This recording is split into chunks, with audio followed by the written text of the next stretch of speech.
Cumprimento os irmãos com a paz do Senhor. Assentai-vos por gentileza. Quero louvar a Deus por esta oportunidade que o Senhor nos concede uma vez mais de estarmos aqui. Confesso aos irmãos que eu lutei e relutei por uma palavra evangelística e até pensei em pregar sobre a missão de Paulo na cidade de Éfeso, mas o Senhor tocou mais forte o meu coração. E eu quero dividir um texto com os irmãos com muita responsabilidade, no capítulo 4 do Evangelho de Jesus Cristo segundo Lucas.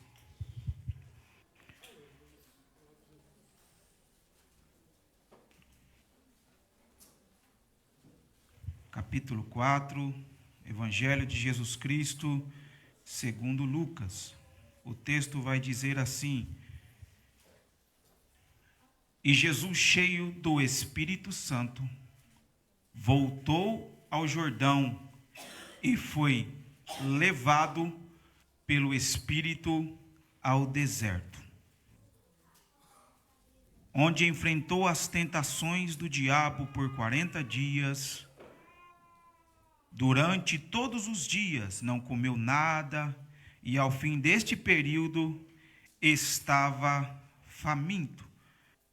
Há algumas outras traduções que vai dizer que o Espírito conduziu Jesus para ser tentado pelo diabo. Amém? Nós estamos diante de um texto muito conhecido, que parece que não, mas exaurimos daqui muitas lições para a nossa vida. E quando eu li este texto, o meu coração se alegrava. Em cada verso que eu lia deste texto, o Senhor falava comigo. O primeiro ponto que nós vamos falar é sobre a maior missão dada a alguém.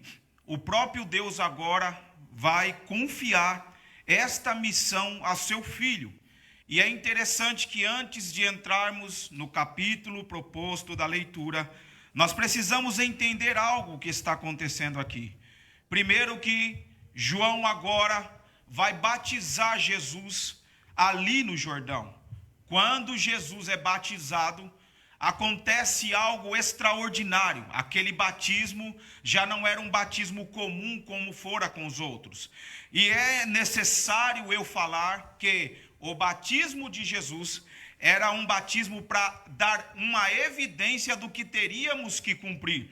Porque Jesus foi batizado sem pecado. E o batismo nada mais é do que arrependimento de pecado. Então Jesus foi ser batizado para dar exemplo para mim e para você.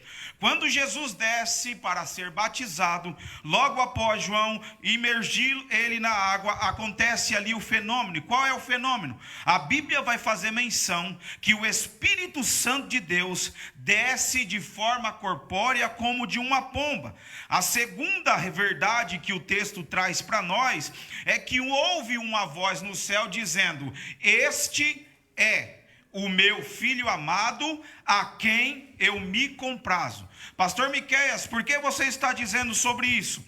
Porque o primeiro ponto em que eu li esta mensagem, o Espírito Santo falava comigo, é que nós precisamos encontrar a nossa identidade. Perceba que quando Jesus agora recebe esta fala que vinha do próprio Pai, do próprio Deus, dizendo: Este é o meu filho amado, a quem eu me comprazo. Perceba que quando nós entramos no capítulo 4, depois de uma palavra dizendo aqui muito forte, e há de destacar que na regra do português, quando nós vamos dizer de outrem, nós dizemos esse, mas quando nós vamos dizer de quem está ligado a mim, por exemplo aqui o meu sapato, eu vou dizer este sapato, porque ele está ligado a mim.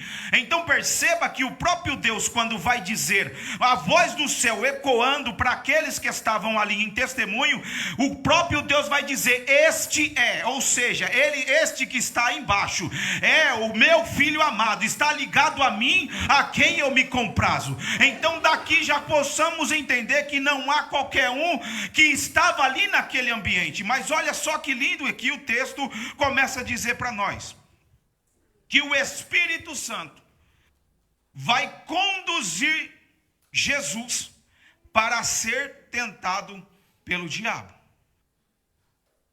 O primeiro Adão agora vai fracassar onde? Vai fracassar no jardim, rodeado de prazeres e de muitas coisas que o próprio Deus tinha dado para ele. Agora o segundo Adão vai ser levado para um lugar inóspito, para um lugar bem pior. Aonde é? No deserto. Mas perceba que a primeira fala do diabo agora, ele vai querer mexer aonde? Ele vai querer mexer na identidade. Perceba como que ele vai dizer no verso 2, aonde enfrentou as tentações do diabo 40 dias e 40 noites, e a noite ali sem comer e sem beber. Aí no verso 3 vai dizer, e indagou-lhe então o diabo, se tu és filho de Deus. Jesus agora vem do ambiente aonde tem a afirmação, este é. O diabo vai usar o quê? A mesma fala para tentar mexer na missão que Jesus tinha. Então ele começa, se tu és o filho de Deus, mande com que essas pedras se transformem em pão. Há de destacar que antes disso, nós percebemos algo no texto, e eu quero enfatizar mais uma vez, o Espírito Santo transportou? Não, o Espírito Santo conduziu Jesus para ser tentado. Então perceba que a primeira tentação começa onde? Na necessidade. Por quê? Porque enquanto Jesus estava ali jejuando e orando, o diabo não teve a capacidade de chegar até Jesus para falar nada. Mas no momento em que Jesus parou de jejuar e teve fome, o inimigo apareceu para quê? Para mexer na necessidade. E aqui é o primeiro ponto que eu quero tratar. Nós temos que tomar muito cuidado com as nossas necessidades, porque as nossas necessidades são portas abertas para que o inimigo, naquela sutileza, na calmaria de sempre, ele vai lá nas necessidades e começa a provocar para quê? Para que você desista da missão, para que você desista do propósito, para que você desista daquilo que Deus compeliu e ordenou para que você fizesse. Então perceba uma coisa, na astúcia do diabo ele vem o quê? No momento da necessidade. Qual era a necessidade de Jesus no ambiente? Ele estava com fome. Quando nós estamos com uma necessidade, abrimos porta. É por isso que muitas das vezes, até mesmo na minha casa, eu falo com os meus filhos, não brinque com o diabo. Porque o diabo, ele não tem medo de crente quando está em todo o poder e está lá, não, eu passo por cima, eu piso na cabeça, eu faço isso, eu faço aquilo. Ele fala assim, tempo ao tempo, vai surgir a necessidade, porque nós somos carne e não sabemos a hora em que as tentações da vida vai chegar para nós. Então é por isso que temos que ter calma diante de muitas situações. Por quê? Porque na necessidade abre-se porta. Se você está devendo, aparece dinheiro fácil. Se você está com sede, aparece muito tipo de coisas. Alguém te oferecendo um vinho, uma cerveja, alguma coisa. Por quê? É porque é na necessidade que ele vai aparecer para te desvirtuar do propósito maior. Mas esta noite, pelo poder da palavra, eu tenho uma mensagem de Deus para o teu coração. Ele não vai frustrar os planos do Senhor sobre a tua vida. Aleluias, temos que ter cuidado com as necessidades. As necessidades nos levam para lugares aonde a nossa mente nunca visitou, nunca foi capaz de enxergar. Mas a necessidade abre essas portas. A necessidade vê vida fácil. A necessidade, a conquista fácil. A necessidade abre portas para o pecado fácil. A necessidade abre portas para eu conquistar aquilo que eu levaria muito tempo para conquistar. Mas o Espírito Santo foi quem me conduziu para o deserto. Aleluias. Depois dele falar sobre isso, da necessidade, ele vai dizer assim, se tu és. Ele estava perfeitamente ciente quem era Jesus. Ele sabia direitinho quem era, porque lá em Gênesis 3,15, quando ele começa a ouvir a sentença do próprio pai, o próprio pai vai dizer assim: olha, vai nascer um da semente da mulher, que vai esmagar a cabeça da serpente, e a serpente ferirá o calcanhar. Mas ainda não chego aqui nesse momento. Mas olha só que lindo isso aqui. Ele sabia perfeitamente quem era Jesus, mas ele queria saber se Jesus sabia a sua identidade, porque agora ele não estava mais como Deus, ele estava como homem. Então é por isso que o texto faz questão de deixar claro para nós qual é a sua identidade e qual é o seu propósito. Oh, glória! Porque quando nós estamos com a nossa identidade, aleluias, conhecida, o propósito de Deus, não importa o que vai acontecer, mas que nós vamos chegar lá, nós vamos. O que vai ser gerado, porque Deus está no controle da situação. Aleluias. Se tu és o Filho de Deus, manda com que essas pedras se tornem em pão. Mexendo com a necessidade e com a identidade. Mas perceba uma coisa: Jesus poderia perfeitamente fazer com que pedras se tornassem pães. Por quê? Porque ele tinha autoridade e poder para isso. Alguém que está no deserto, jejuando e orando, sendo levado pelo próprio Espírito Santo, meu irmão, não adianta falar. Quando Deus está na vida da pessoa, nós chamamos isso de glória kavod. É a glória impressa. O que é esta glória impressa? É os atributos de Deus no homem. Elias, com simples atitude de homem, ele profetizou e desceu fogo do céu e consumiu aqueles 50. Então perceba que há sim uma autoridade de Deus sobre a vida de Jesus. Mas Jesus entendia perfeitamente algo, e ele vai responder também da mesma forma em que o diabo o provoca. Ele vai dizer: mas Jesus lhe contestou: está escrito, nem só de pão viverá o homem, mas de toda palavra que sai da boca de Deus. O que Jesus estava querendo dizer? Olha, se eu transformar pedras em pães, eu vou comer o pão, mas ali na frente eu vou sentir a mesma necessidade. Mas não, eu não vou trocar aquilo que perece por aquilo que permanece. Sabe o que eu quero dizer? Que quando somos tentados e quando nós trocamos as nossas virtudes por algo fácil, por algo que vem passageiro, é a mesma coisa de estarmos trocando pedras por pão. Porque o pão ali um dia ou outro ele vai endurecer, ele vai emborolar, mas a pedra não, a pedra permanece. Sabe o que Jesus estava dizendo para o diabo? Eu preciso somente da palavra. O pão vai padecer, o pão vai embolorar, este tempo vai passar, a necessidade vai continuar, mas a graça de Deus sobre a minha vida, ela permanecerá. Não troca aquilo que permanece por aquilo que padece. Não troca os teus valores, não troca aquilo que Deus te deu, acima de muita luta, por aquilo que é passageiro. Aleluias. Não troque pedra por pão. Não troque pedra por pão. Não troca pedra por pão. Aleluias. E há de destacar que quando tenho pedras, o diabo sabe perfeitamente que Deus sempre usou pedras, sempre usou rocha. A pedra eu posso fazer o quê? Levantar o altar de adoração a Ele, aleluias. Mas e o pão? O pão lá mesmo no deserto vai ser consumido e vai ficar por lá mesmo, ou seja, vai sumir, vai desaparecer. Jesus agora diz: mas eu preciso do quê? Da palavra. Peraí, palavra. Quando eu li isso aqui, o Espírito Santo me levou até Elias.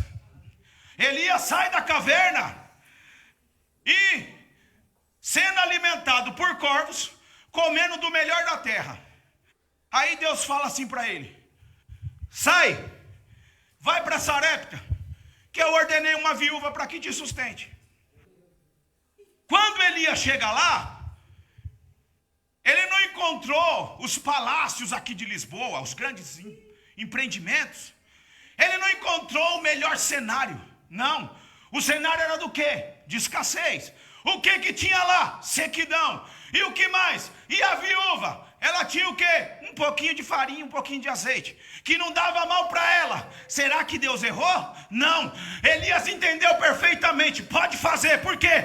Porque para ainda que o cenário seja de sequidão, de escassez, eu trago a palavra. E a palavra foi: eu ordenei a viúva que te sustente. Elias sabia perfeitamente o que Deus podia fazer no ambiente, ainda que fosse de sequidão. Aleluias. É por isso que Jesus está dizendo: eu preciso é da palavra. Por quê? Porque pela palavra foi criado todas as coisas. Pela palavra, aleluias, os céus e a terra foram formadas. É pela palavra que eu preciso. É da palavra que eu preciso. A palavra cura, a palavra limpa, a palavra restaura, a palavra edifica, a palavra faz. Eu só preciso da palavra, eu só preciso da palavra, eu só preciso da palavra. Eu trago a palavra, eu trago a palavra.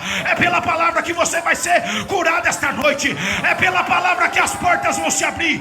É pela palavra que a tua família vai ser restaurada.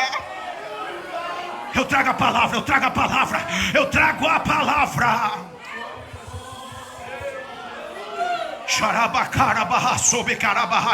O cenário está de escassez, mas você tem a palavra. Sossega, meu filho, sossega, meu irmão. Deus está gerando no ambiente de escassez.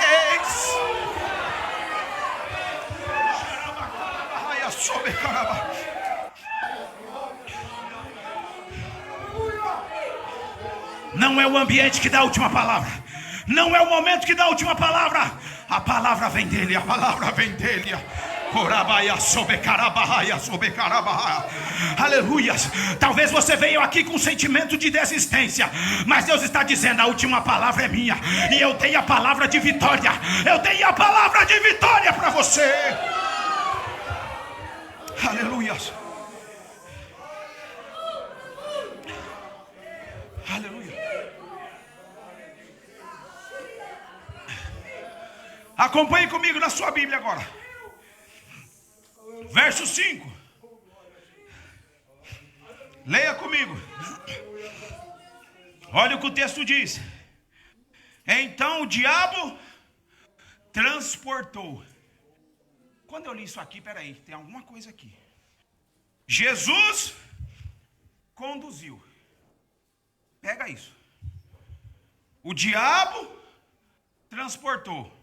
Peraí, tem alguma coisa aqui. Se você for analisar as duas palavras, quando nós vamos conduzir alguém, é a mesma coisa. Quando eu vou levar meus filhos à escola, eu pego na mão, vamos junto com o pai. Por quê? Principalmente o menorzinho, distraído com as coisas que estão aparecendo, ele tende a o quê? Tropeçar, acontecer alguma coisa. Como eu estou conduzindo, levando ele no caminho, quando ele vai cair, eu seguro. O Espírito fez o quê? Conduziu Jesus. Perceba aqui algo interessante. Quando alguém conduz, está junto. E quando transporta? Quando transporta, quem transporta, geralmente não tem responsabilidade pela carga. Porque se tivesse tanta responsabilidade, por exemplo, aqui no nosso cotidiano, não colocava as cargas em seguro. Porque já está calculada a perca. Perceba que o diabo vai fazer o quê? Vai transportar Jesus. Porque quem chega lá em cima, sem saber os caminhos, depois, quando cai, não sabe como que chegou. Não tem experiência. O caminho do evangelho não é um caminho de transporte. Eu não chego ao maior patamar de qualquer forma ou de qualquer jeito. Eu não compro a minha estadia. Eu não compro a minha unção. Não. Mas o Espírito está dizendo: quando eu te conduzo, eu vou te levando ponto por ponto. Quando você tropeçar, eu te levanto. Quando você precisar de força, eu sou sua força. Quando você precisar de alimento, eu sou seu alimento. Porque o Espírito conduz. O Espírito conduz. O Espírito conduz. O Espírito conduz. Ele dá a mão para você e diz: vem comigo, meu filho. Vem comigo, nós vamos chegar. Nós vamos alcançar o alvo. É transportado ou é conduzido? É transportado ou é conduzido? Quem é transportado reclama de qualquer coisa, não adora, não gosta de culto pentecostal. Mas quem é conduzido sabe por onde veio, sabe os caminhos da oração. Ele consegue entender quando Deus está no ambiente. É conduzido, é conduzido, é conduzido. É conduzido pelo Espírito. É conduzido pelo Espírito. Aleluia. Oh, glória. Mas há algo aqui ainda.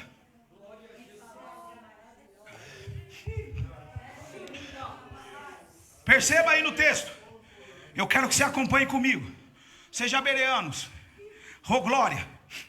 Quando o diabo transporta Jesus para o alto, ele vai dizer assim, ó: levou para um lugar muito alto e lhe mostrou em fração de tempo todos os reinos do mundo. Moço, é tão profundo. Segura na cadeira aí, mais um pouquinho, já vou entregar.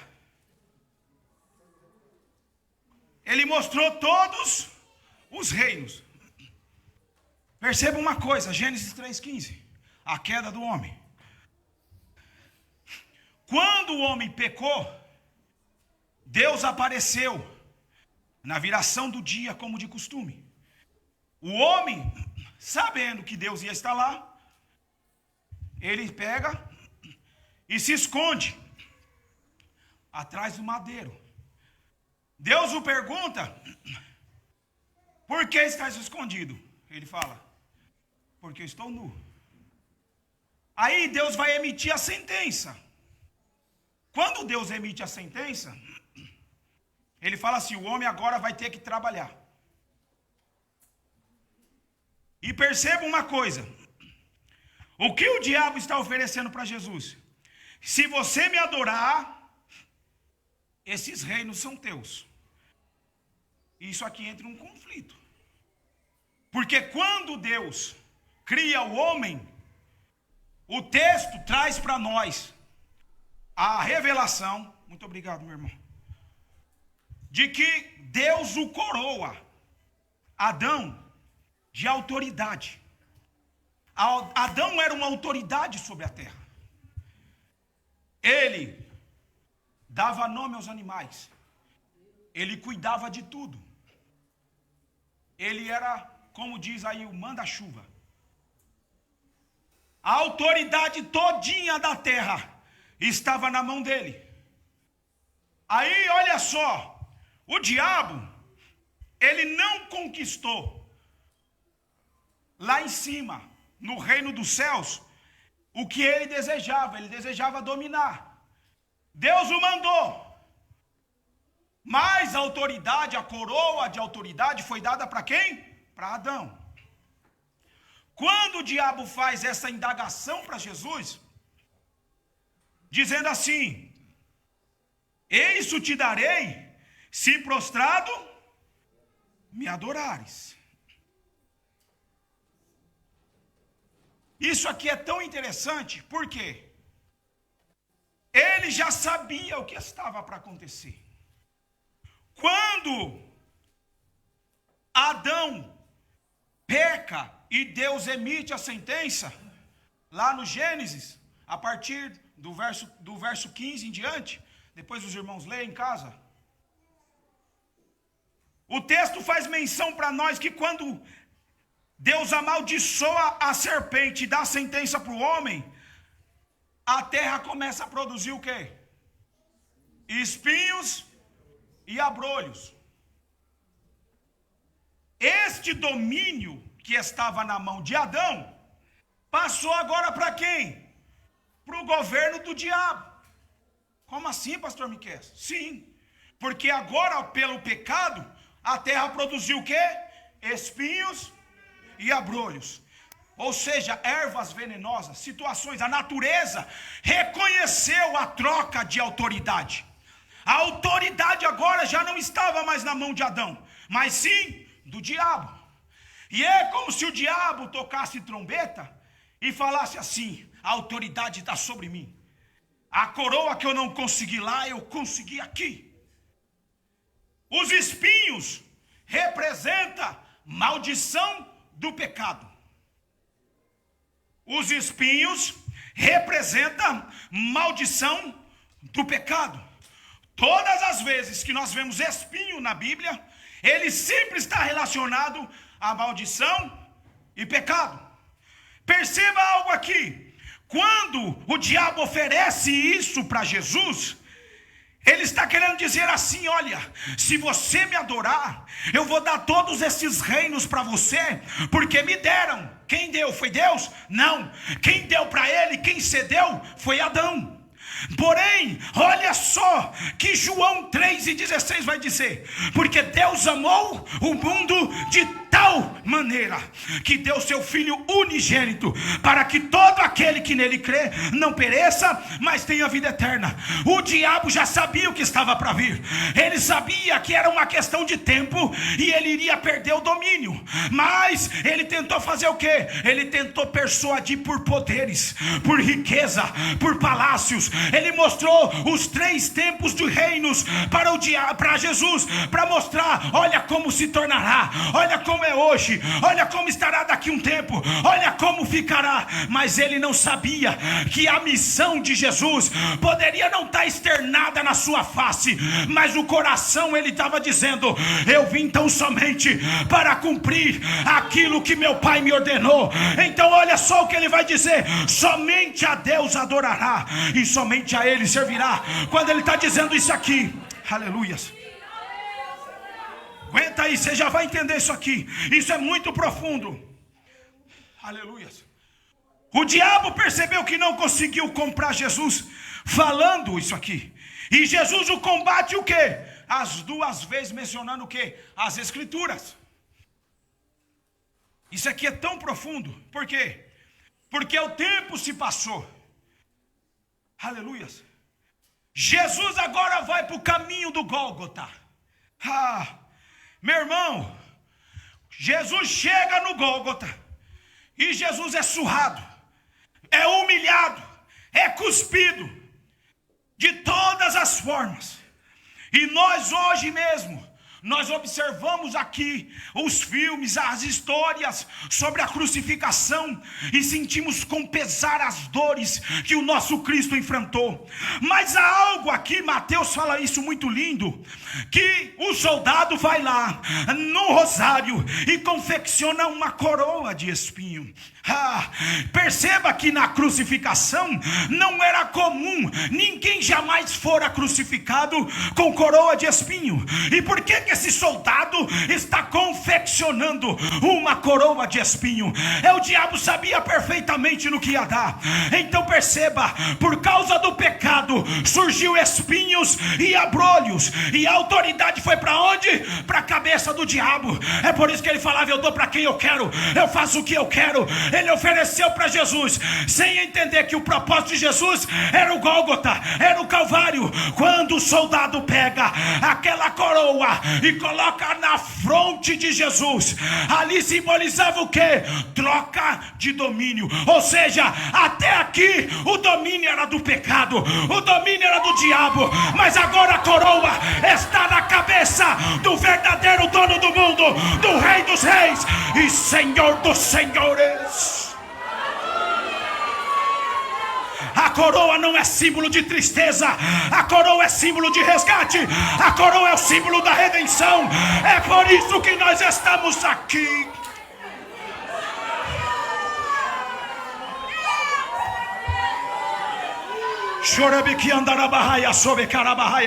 Pode produzir espinhos e abrolhos, porque está na fronte do meu mestre, e o meu mestre está dizendo: quem domina sou eu, quem manda sou eu, quem dá a palavra sou eu, quem faz agora sou eu, quem domina tudo sou eu.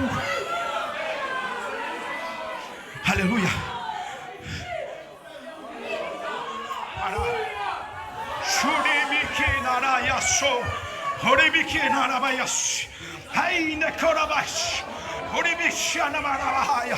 A autoridade está com ele, a autoridade está sobre ele, a autoridade é dele.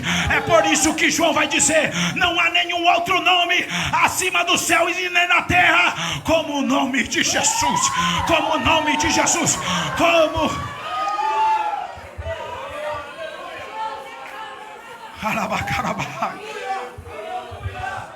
Chorabacarabaia, sobecarabaia.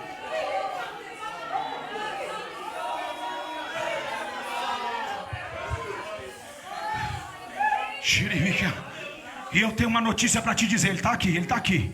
Eu sinto que ele está entre nós. Eu sinto que ele está entre nós. E não há enfermidade, não há depressão, não há palavra contrária, não há palavra maldita que ele não possa tirar. Porque o próprio Isaías vai dizer: antes mesmo de Jesus nascer, ele era o mais desprezado e o mais indigno entre os homens, mas ele levou toda a nossa culpa e a nossa dor. O castigo que nos traz a paz estava sobre ele, e pelas suas pisaduras fomos sarados, fomos sarados, fomos sarados, fomos sarados.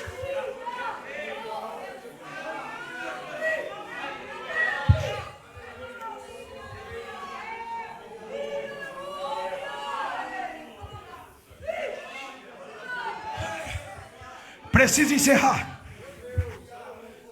Aleluia. Perceba uma coisa: quando Jesus expira e se entrega à morte,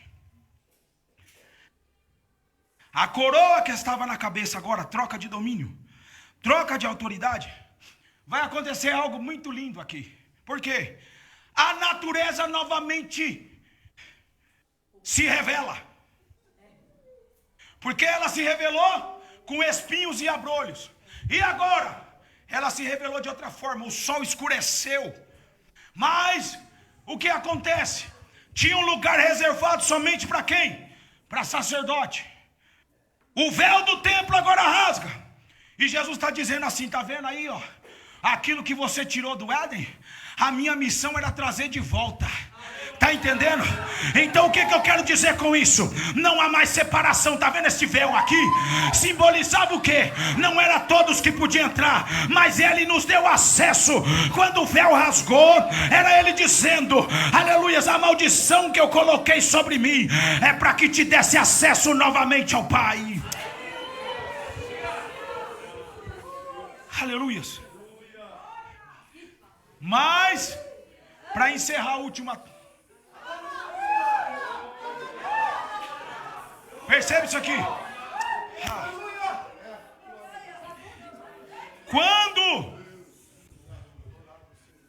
Quando o diabo percebeu que foi combatido nas escrituras, ele falou assim: agora eu pego ele nas escrituras.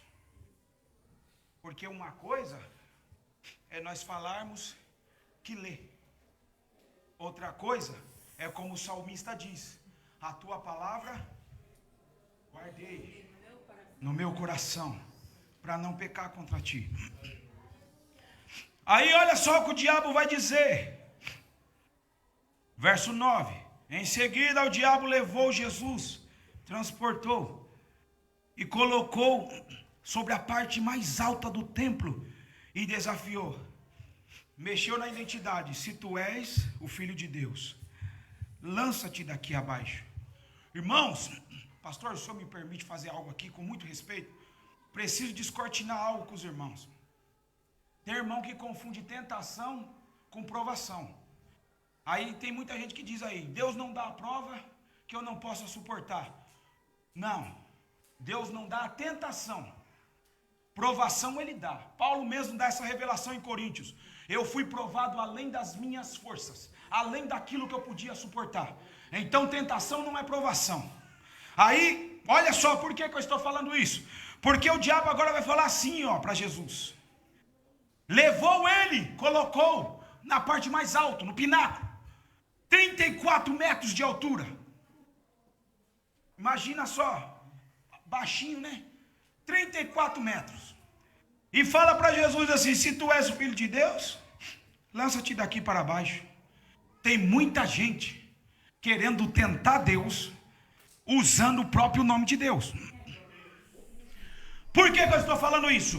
Porque não lê, não medita a palavra e usa frases isoladas para defender aquilo que você quer fazer de loucura. Irmão, permita-me falar isso com muita humildade. Porque, olha só, quando o diabo percebe que Jesus citou 2 vezes a palavra, as escrituras, ele foi lá, pegou uma verdade, subverteu ela e pôs de volta. Você está me entendendo aí o que eu estou querendo dizer?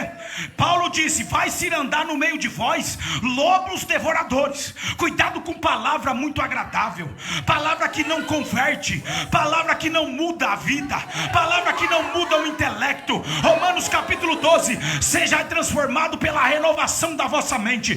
Primeiro eu entendo, depois eu glorifico. Primeiro eu entendo, depois eu sinto. Primeiro eu entendo, depois eu me transformo. Por que eu estou dizendo isso? O diabo subverte aqui uma verdade.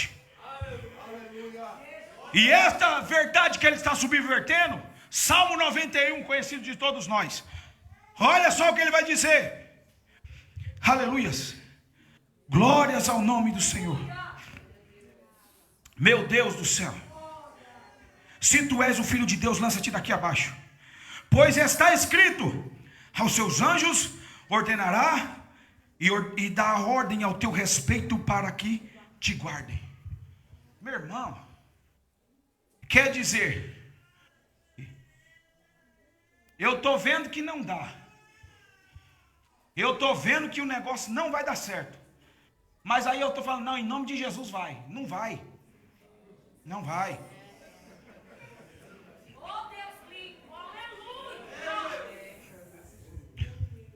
Deus fala: estou te livrando de um infarto. Aí você fala assim: Deus está me livrando, então agora eu vou comer costela gordurosa até onde eu puder. Continua, o céu está logo aí. Não, nós precisamos encarar as verdades. Não adianta eu pegar textos isolados para fazer aquilo que me agrada. Esses dias, pastor João Lena, eu fui pregar numa live que me convidaram, e o texto era: por esta causa me ponho de joelho. Quando eu preguei, os irmãos ficou tudo assim: mas peraí. Eu falei: não, meu irmão, isso aqui não é benção não. Paulo está falando assim: eu me ponho de joelho para que vocês sejam unidos e reconheçam que Jesus é o único e suficiente Salvador. Você está me entendendo? Por que eu estou dizendo sobre isso? Porque o diabo vai usar: se tu és o filho de Deus, lança-te daqui abaixo, porque os seus anjos darão ordem ao teu respeito para que te guardem. Sim, os anjos do Senhor estão acampados ao redor daqueles que os temem e amam. E quem ama obedece a palavra, não tentará Deus. É tanto que o próprio Cristo vai dizer: se você citou a palavra, com a palavra mesmo eu te combato. Ele vai dizer assim: não tentarás o Senhor teu Deus. Não tentarás. Não tentarás o Senhor teu Deus. Não tentarás. Se você não tem carro para 200 por hora, corra só 10. Aleluias. Por quê? Porque vai se arriscar sem conhecer, e Deus não vai te guardar. Eu vou dizer o que minha mãe sempre disse: 120 o anjo já sai do carro, então vai mais devagar. Aleluias. Se você está vendo que aquilo vai lhe causar problema, por que é que você vai querer usar as escrituras para tentar o seu Deus? Não tentarás o Senhor teu Deus. Corre, foge disso daí, porque quando você foge do diabo, Deus te dá vitória. Aleluias. Aleluias. Não tentarás o Senhor teu Deus. E há de destacar que Jesus usa algo aqui profundo. Olha o que Jesus vai usar: não tentarás o Senhor, de novo a regrinha de português, teu.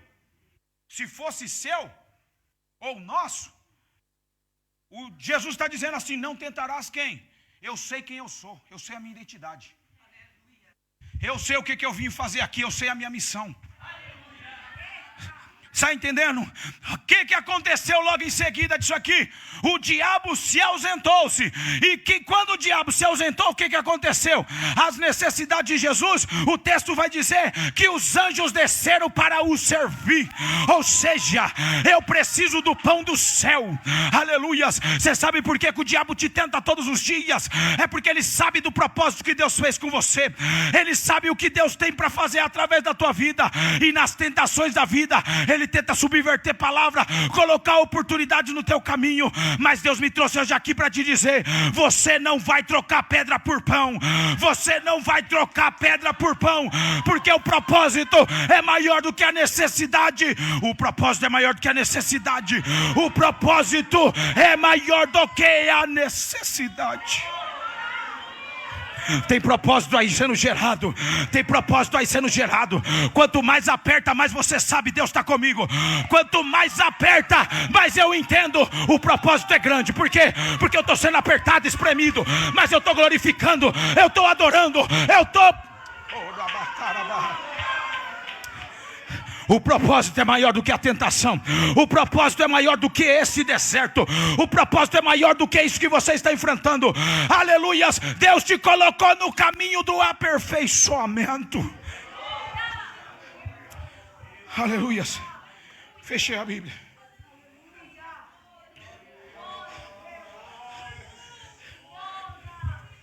Paulo vai chamar isso aqui de perplexidade.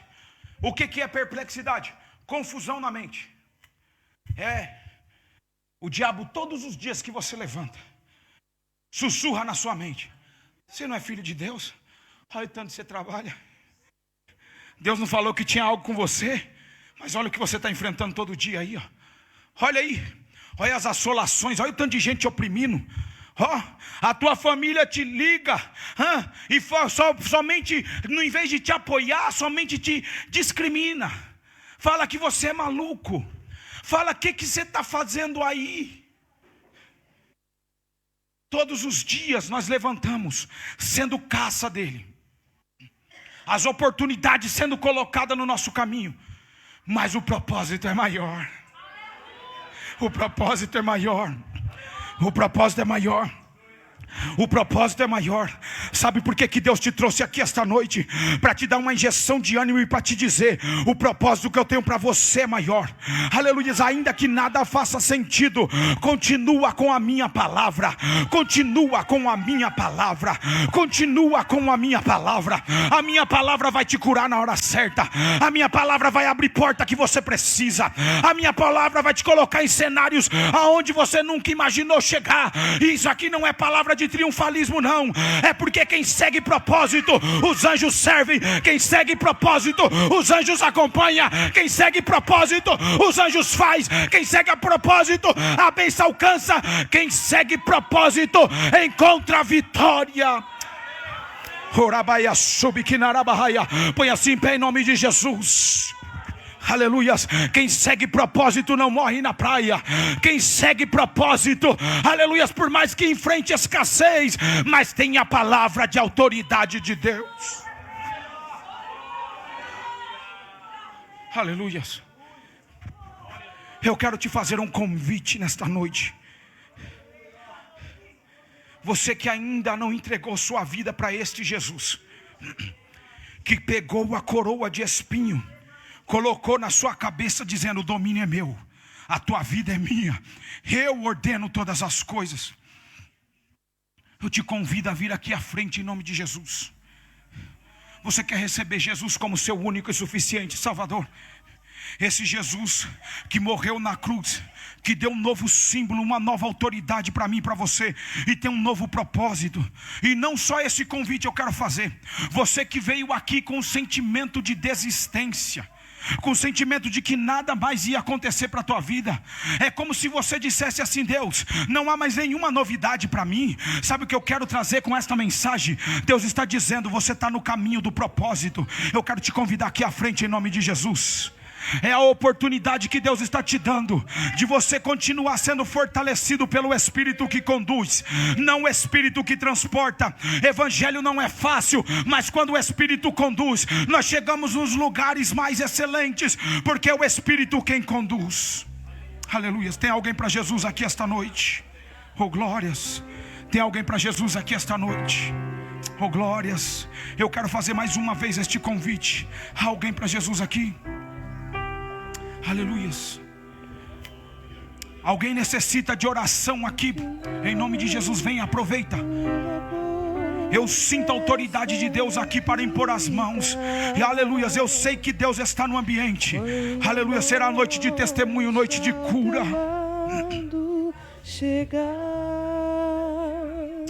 Oh glórias. Que destino há de ter a tua alma? Qual será no futuro teu lar? Meu amigo, hoje tu tens a escolha. É hoje, é o dia da tua vitória.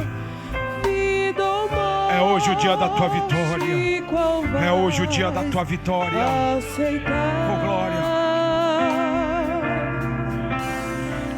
Amanhã pode ser muito tarde. Hoje Cristo te quer libertar. Vamos orar. Estenda suas mãos para cá em nome de Jesus. Senhor meu Deus e meu Pai, nós te bendizemos por esta oportunidade que o Senhor nos concede. Jesus, abençoa a tua igreja, abençoa o teu povo, abençoa esses nossos irmãos que estão aqui sobre nós. Se há alguém enfermo em nosso meio, Senhor, visite agora na autoridade do nome de Jesus. Na autoridade do nome de Jesus, visita, Senhor, o corpo, a alma, o espírito, Senhor. Em nome de Jesus, em nome de Jesus, em nome de Jesus, em nome de Jesus, nós profetizamos cura, nós profetizamos força, nós profetizamos a tua bênção sobre a vida da tua igreja, em nome de Jesus, em nome de Jesus.